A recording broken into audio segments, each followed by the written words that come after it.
I first came to London in the early 80s to study fine art at the Slade School. The Slade School, University College London, is just a few footsteps away from the British Museum. At the British Museum, what particularly appealed to me were Greek and Roman fragments. And there's something about fragments that is a powerful strand within the concept of modernism in the 20th century. I think this really started with the breakdown of shape and form that Picasso and Braque brought in the early 1900s with Cubism. And here, two fragments, both of them Roman, both of them from 1st, 2nd century AD, both of them somewhat enigmatic in their fragmentary nature. I said that fragments are a main theme in modernism in the 20th and 21st century. And I think our eyes have become attuned to fragments in a way that earlier collectors perhaps didn't want to understand. So in the 17th and early 18th century and early 19th century, fragments that were found were very often completed. So here we have a leg.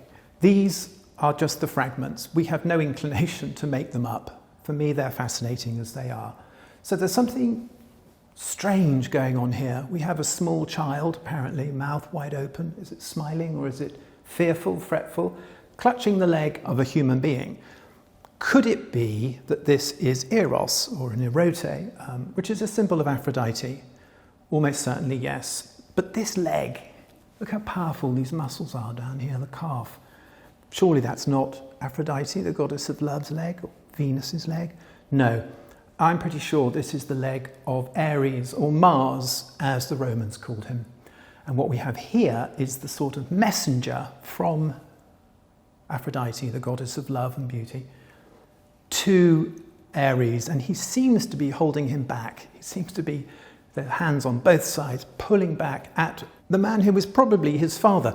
Depends whether you want to read the Greek myths or the Roman myths, but the Roman myths said that Ares, Mars, and Aphrodite, Venus, had an affair. And their adulterous relationship brought forth Eros, winged god of love.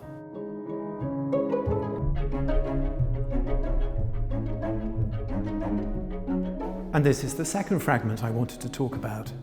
It's smaller than the earlier one, probably about half life size, and it is of a female. And it is more than just a female, it's a goddess. It's Venus, and this is the Venus Pudica. She would have originally shown sort of like this, hiding her nakedness, which she would have managed to some extent. So it's ironic that actually the way this has been broken reveals everything that she was trying to shield from our prying human eyes.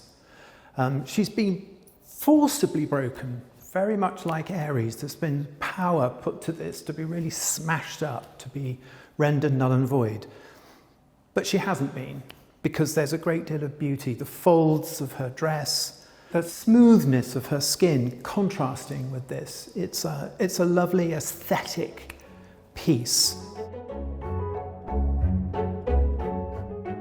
When you first see this sculpture from the back, you wonder what on earth is it? There's just a series of diagonals slightly swagging their way around. You're not sure what you're seeing. The eye is perplexed, the mind is perplexed. What's going on?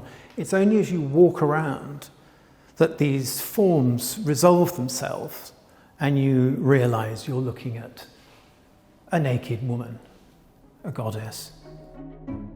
So I've talked about fragments several times. We live in a fragmentary society. The 20th century saw whole breakdowns in society, in religion, in beliefs. As new beliefs came in, old certainties were taken away from us. The church reordered itself. People no longer necessarily believe in a religion. Other nations believe in different religions. And even families have broken down in a way that perhaps wasn't common in the 19th century and early 20th century. And it's intriguing to me that Aphrodite, Venus, and Ares, Mars, had an illicit relationship. They were perhaps one of the first broken families, shall we say. So there's a modern resonance here, I think.